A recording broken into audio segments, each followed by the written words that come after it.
Alrighty, hey guys, Stan the Man here. In today's video, we're just going to be continuing our 20-day countdown to WrestleMania 40. Now, if you didn't know or you haven't seen, I'm doing a WrestleMania-themed video for 20 days until WrestleMania 40.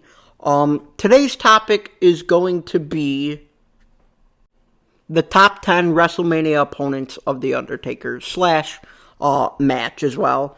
These are just my opinion. Some of his greatest matches.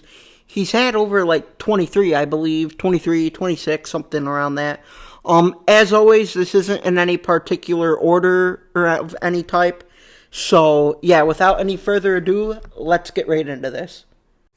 At number 10, we have The Undertaker versus Batista for the World Heavyweight Championship. Now, they only had like 10-12 minutes for this match, but Jesus, they pulled it right out of the park. The bell rings. I remember Batista spears The Undertaker immediately. I mean, these guys are just two giants. I mean, look at Undertaker jumping out, doing the dead man's dive to Batista. There's this classic spot where Batista grabs Undertaker's arm while he's trying to choke slam him. Just very incredible match. I love Batista power slams Taker right through the announce table. Very crazy spot. Dropping the leg drop on Dave, all the classic stuff that The Undertaker does. And just look at him freaking last riding Batista. He's just such a massive person. His back and everything is just huge. But it was also crazy because everyone was actually booing Batista, which they usually didn't. But since he was going against The Undertaker, they were booing him. But in the end, The Undertaker was victorious and won the World Championship from Batista. Up next, we have The Undertaker versus Triple H, Hell in a Cell. Third time they went against each other. This is WrestleMania 28. What made this so great was the story. As you know, The Undertaker retired Triple H's best friend, Shawn Michaels, so he had to retire. So this is their second match. Triple H beat the shit out of The Undertaker so he couldn't walk the year before. So Undertaker wanted his rematch. This match was absolutely crazy, very physical. You see the spine buster on the steel steps here. Triple H hammering The Undertaker with the steel chair. Just absolutely crazy. We make it to the one part where Shawn Michaels' sweet chin music's The Undertaker. Triple H hits the pedigree after. I thought for sure the match was over there. It was just overall a 4-year story that they told. So freaking great. And I don't know anyone else that has ever done that. But in the end, The Undertaker won, got his retribution. And I love this picture at the end here where they're all standing at the top of the stage together. Just all friends, got the good story done, and they did it in the end of an era, all going off in the sunset. At number 8, we have Shawn Michaels versus The Undertaker at WrestleMania 25. Now, what made this so great is these guys weren't fighting for a championship, none of that. They just wanted to prove who the better wrestler was, and holy shit did they deliver. I still think this is the greatest WrestleMania match of all time ever. Very physical. You see Shawn doing the elbow drop off the top rope. Taker choke slamming him like nothing. We make it a bit a ways through the match. Undertaker, you see, goes for the suicide dive. Bam! Lands right on his freaking head. That camera guy was plant the guy. He was supposed to catch him. But just absolutely insane match. You see Undertaker's face here when Shawn kicked out. He kicked out of like 2 or 3 tombstones. It was absolutely incredible. But you see this video here. Shawn climbs up to the top rope, does a backflip, and The Undertaker catches him and tombstone pile drives him right on his head.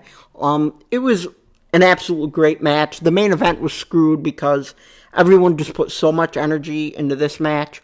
And they had the match the next year where Shawn had to retire. But I personally think greatest WrestleMania match of all time.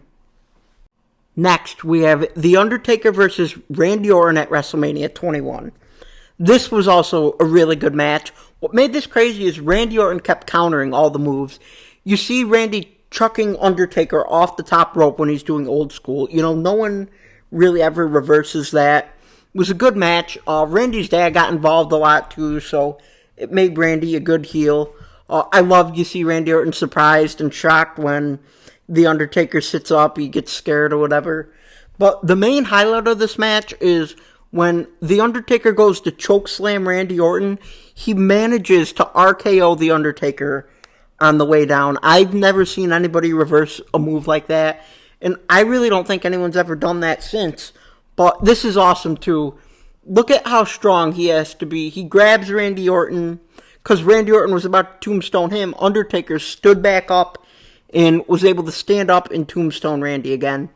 These guys had several matches, Hell in a Cell matches and that, but to be able to do it at WrestleMania 21, it was just absolutely incredible.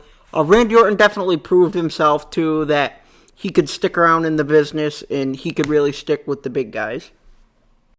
At number 6, we have The Undertaker versus Edge for the World Heavyweight Championship.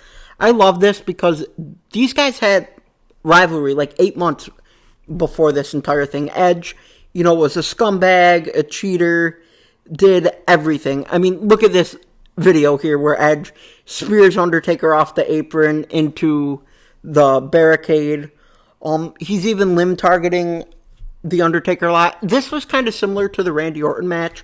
Edge kept reversing everything. I think he reversed the Tombstone Piledriver like 3 times or something like that. Reversed old school. Look at this. You see Edge hits Taker in the head with the camera. Classic referee gone. Edge had to cheat, But near the end, Edge hit the spear on The Undertaker. And they go down on the ground. Undertaker immediately locks in the Hell's Gate. Edge is in it for maybe about 30 seconds. Taps out, loses his championship right there. Now, I might be wrong on this. No, I am. This is the one where Edge tapped out to the Hell's Gate. I was going to say that's the only opponent that tapped out the Hell's Gate at WrestleMania, but Triple H lost to him at WrestleMania 27 as well, but it was an excellent match, and I thought it was a very good main event as well. Up next, we have The Undertaker versus Kane at WrestleMania 14. This is their first match they had.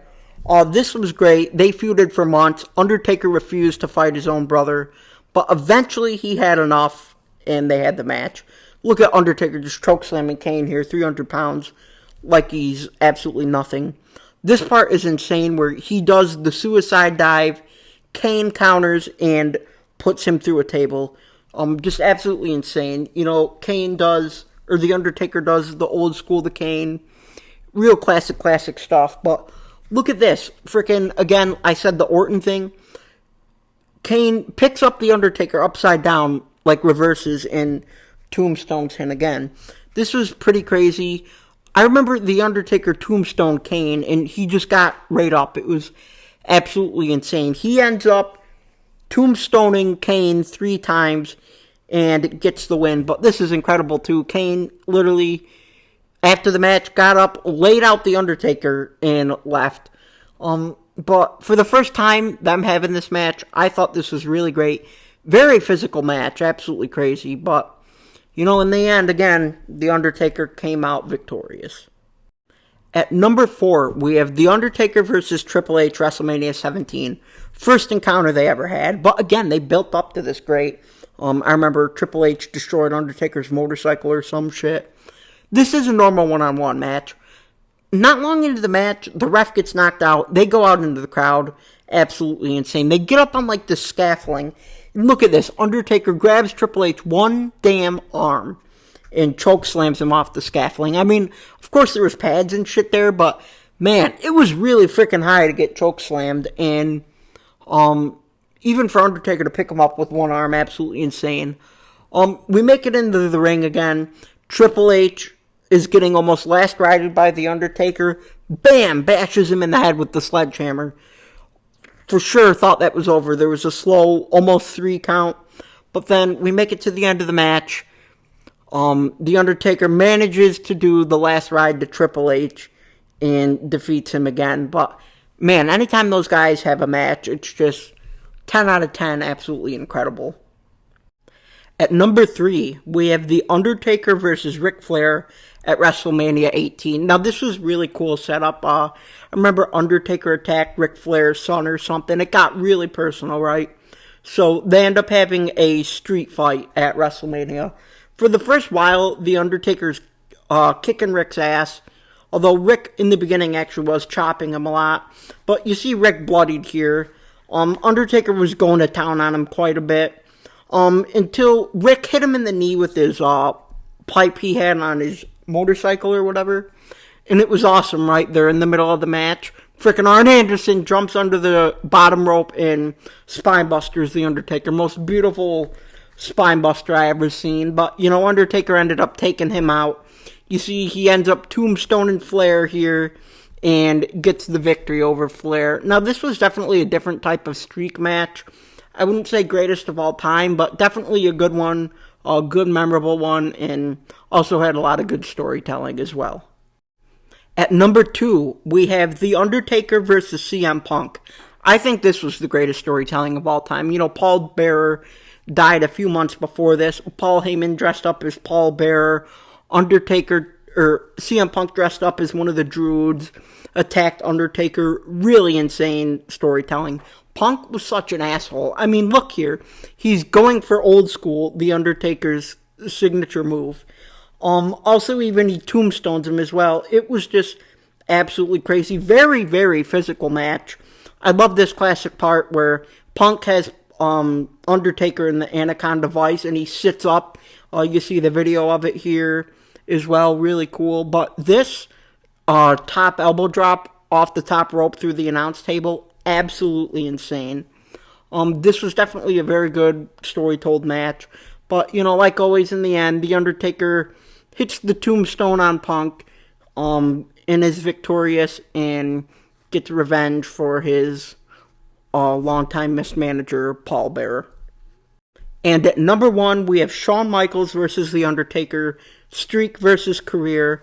They had a best match of all time the year before, so they had to go all at it. Again, very crazy match. So many close falls. Just, these guys are amazing. They can make magic out of anything. You see Shawn jumping out here on Undertaker. Very crazy stuff. This was one of those matches where Michaels was classically targeting The Undertaker's knee, so he was behind, you know, doing the elbow drop off the top rope. We make it pretty far into the match. Shawn freaking Michaels does a moonsault off the top rope through the table. Now, you know, CM Punk doing the elbow drop before this, absolutely insane, but a backflip, like, are you freaking kidding me? That's, like, so hard to do, but, you know, here you see Undertaker tombstone Shawn and ends his career right there, but, you know, it was such great storytelling, and you could tell it was so great because Shawn Michaels pretty much stayed retired. It was an awesome storybook ending, and overall it was just one of the greatest matches of all time. I honestly like the first one better, but this one is pretty much right behind it. I love it. Alrighty, guys, so that is going to be it for this video. You know, this is just my list, my 10 favorite opponents of The Undertaker. I know some of them are the same, but, I mean, we're talking match-wise as well. But, yeah, guys, if you haven't checked out any of the other 20-day countdowns, go ahead, check those out. I've been getting a lot of views, a lot of likes on them. I really appreciate that, guys. I'm glad you're enjoying it, and I will see you guys in the next one.